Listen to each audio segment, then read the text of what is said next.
Hello दोस्तों, मेरा नाम धीरज है। दोस्तों, आज के शानदार वीडियो में हम जानने वाले हैं क्रिप्टो करेंसी के बारे में कि क्रिप्टो करेंसी क्या होता है और इसमें हम पैसा कैसे लगा सकते हैं और ये कब आया, इसके आने से फ़ायदा क्या हुआ और इसका हिस्ट्री क्या है, आज हम सब जानने वाले हैं।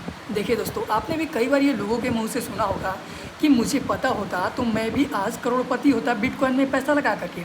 तो आखिर ये बिटकॉइन क्या होता है और ये कब से लॉन्च हुआ और क्या हम इसमें कब पैसा लगा सकते हैं, कैसे लगा सकते हैं, सब चीज़ आज हम जानने वाले हैं। तो आइए अब इसे हम शुरू करते हैं।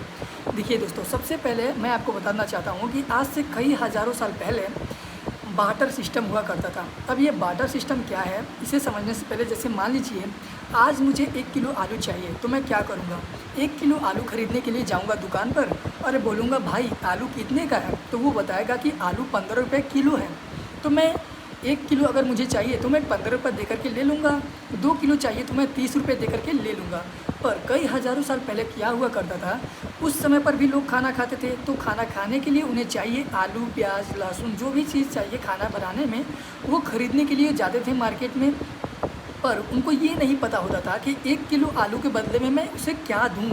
आज तो हम पैसा दे देते हैं, पर उस समय पर उन्हें नहीं पता हुआ करता था कि मैं इसके बदले में क्या दूँ।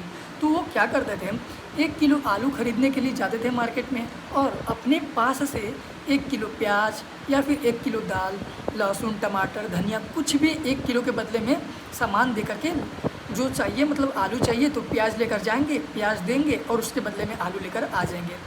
तो इससे काफ़ी सारा नुकसान हुआ करता था। काफ़ी सारे लोगों को उन्हें पता ही नहीं चल पाता था कि मैं क्या दूँ क्या नहीं दूँ। तो क्या हुआ, ये सिस्टम कई सौ सालों तक मतलब चलता रहा और इसमें काफ़ी सारे लोग परेशान होते थे। तो क्या हुआ, इसके बाद से जब लोगों ने सोचा कि नहीं, वस्तु के बदले में वस्तु नहीं देंगे, वस्तु के बदले में धातु देंगे। यानी आलू के बदले में हम प्याज नहीं दे करके लेंगे 1 किलो आलू, अब आलू के बदले में हम लोहा दे करके सामान खरीदेंगे, चांदी दे करके, सोना दे करके, कुछ भी दे करके हम सामान को लेंगे, यानी धातु दे करके।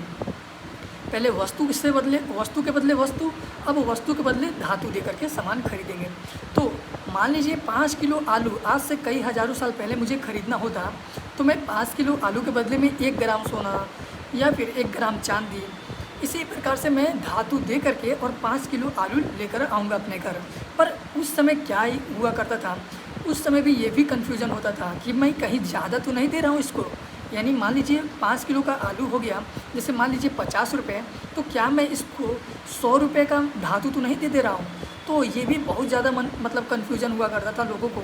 तो धातु के बदले में, मतलब सामान के बदले में धातु देना भी कम कर दिए। फिर क्या आया, इसके बदले में करेंसी लॉन्च हुआ और करेंसी लॉन्च किया चाइना ने। यानी चाइना के लोगों ने सोचा कि नहीं, अब हम किसी भी चीज़ का मूल्य मतलब निर्धारित करेंगे। जैसे मान लीजिए 1 किलो आलू आपको लेना है तो 15 रुपये आपको देना ही पड़ेगा, ना 14 रुपये ना 16 रुपये, 15 रुपये देना होगा। तो इससे लोगों में बहुत ज़्यादा मतलब सजगता आ गया कि हाँ, कहीं पर भी मार्केट में आप जाएंगे तो आपको एक किलो आलू के बदले में 1 ग्राम सोना नहीं देना होगा, आपको 1 किलो आलू के बदले में 15 रुपये दे देना है। यानी करेंसी लॉन्च किए और उसका मूल्य निर्धारित किए। 10 रुपये, 20 रुपये, 50 रुपये, 100 रुपये, 500 का नोट मतलब बनाए और उस पर मतलब उसका मूल्य लिख करके उस पर सरकार का स्टंप लगा कि हाँ, हम इसे मान्यता देते हैं कि ये 100 रुपये का नोट है, ये 500 का नोट है। तो अब क्या हुआ, जैसे आज हम इसका बहुत ज़्यादा उपयोग लेते हैं। तो देखिए, जैसे मान लीजिए मुझे एक कपड़ा ख़रीदना है और वो कपड़े का वैल्यू है 500 रुपये, तो मैं 500 रुपये दे दूँगा और कपड़ा ले लूँगा। तो मुझे कोई पछतावा नहीं होगा कि अरे कहीं मैं इससे ज़्यादा तो नहीं दे दिया, कहीं मैं इससे कम तो नहीं दे दिया। तो इससे मुझे कोई पछतावा नहीं होगा। तो 500 के बदले में 500 दे करके उसके बदले में सामान ले लिया। पर इसमें क्या दिक्कत है करेंसी में, जैसे मान लीजिए आज मेरे जेब में 500 रुपये का नोट है, तो क्या ये नोट मेरा है? आपको क्या लगता है? देखिए, नोट तो मेरा है, मैं इसे यूज़ करके कोई सामान खरीद सकता हूँ, पर इस पर हक है सरकार का।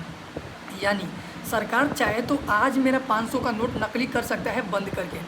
तो क्या हुआ, यही एक मतलब इंसान ने सोचा। अब पता नहीं ये एक समूह था कि एक इंसान था, उसका नाम था सतोशी नाकामोटो। यहीं से अब क्रिप्टो करेंसी का लॉन्च होता है। जैसे देखिए, पैसों का कीमत हम डिसाइड नहीं कर सकते हैं। 500 हमारे जेब में है, भले से वो पैसा मेरा ही है, पर इसे सरकार कभी भी बंद कर सकता है। यानी इसका कंट्रोल मेरे पास नहीं है, मैं बस इसे यूज़ कर सकता हूँ पर कंट्रोल नहीं कर सकता हूँ। सरकार कभी भी बंद करके मेरा पैसा नकली बना सकता है। तो इसको देखते हुए सतोशी नाकामोटो ने 2009 में क्या किया, क्रिप्टो करेंसी लॉन्च किया। यानी कि एक ऐसा ब्लॉकचेन बनाया कि ये दुनिया में हर जगह एक ही तरीके से काम करेगा। जैसे मान लीजिए आज क्रिप्टो करेंसी जैसे देखिए एक ब्लॉकचेन बनाया, उसमें बिटकॉइन आता है, इथीरियम आता है, सोलाना आता है, डोज आता है, मतलब हज़ारों क्रिप्टो करेंसी आज लॉन्च हो चुके हैं। तो बिटकॉइन को देखिए आज सरकार कंट्रोल नहीं कर सकता है और आज हम चाहें तो बिटकॉइन से कोई भी सामान खरीद सकते हैं। भले ही हमारे देश में आज ये नहीं खरीद सकते हैं क्योंकि अभी ये मतलब प्रचलन में उतना नहीं है, धीरे धीरे आगे बढ़ रहा है। पर अगर आप जाते हैं दुबई में तो आप बिटकॉइन से कार खरीद सकते हैं, कपड़ा भी खरीद सकते हैं और कोई भी सामान खरीद सकते हैं बिटकॉइन को दे करके।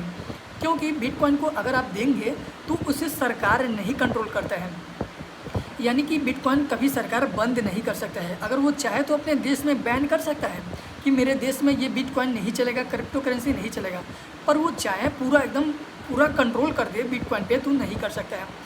पैसे को सरकार कंट्रोल कर सकता है पर बिटकॉइन को नहीं कर सकता है। तो इसीलिए इस करेंसी को लॉन्च किया गया और इससे बहुत ज़्यादा फ़ायदा है।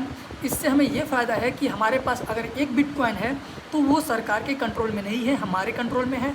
हम चाहें तो उसे बहुत ढेर दिनों तक रख सकते हैं और उसका जैसे हम कहीं पर भी यूज़ कर सकते हैं किसी भी देश में। पर क्या है, बिटकॉइन का आज एक नुकसान भी है। काफ़ी सारे लोग पैसे को इधर उधर भेज देते हैं जिससे सरकार इसे कंट्रोल नहीं कर पाता है, इसीलिए सरकार इसे अपने देशों में बैन करके रखता है। कई देशों में ये बिटकॉइन क्रिप्टो करेंसी बैन है, पर अच्छी बात यह है कि हम अपने इंडिया देश में क्रिप्टो करेंसी में ट्रेडिंग कर सकते हैं। और देखिए अगर आप ट्रेड करना चाहते हैं तो बिटकॉइन को आप डेल्टा एक्सचेंज पर ट्रेड कर सकते हैं। डेल्टा एक्सचेंज पर आप क्रिप्टो करेंसी में फ्यूचर में जा कर के ट्रेडिंग कर सकते हैं। तो आई होप कि आपको क्रिप्टो करेंसी के बारे में सारा चीज़ समझ में आया होगा कि कब ये लॉन्च हुआ, इसका फ़ायदा क्या है और कैसे ये पूरा पैसों का इतिहास था। आई होप कि आपको समझ में आया होगा। दोस्तों मैं इस चैनल पर टेक्निकल एनालिसिस सिखाता हूँ कि कैसे हमें ट्रेडिंग करना है। तो अगर आप ट्रेडिंग करना चाहते हैं तो आप प्लीज़ इस चैनल को सब्सक्राइब कर लीजिए। आने वाली वीडियो बहुत बढ़िया मैं बनाने वाला हूँ। तो चलिए मिलते हैं नेक्स्ट वीडियो में, तब तक के लिए धन्यवाद।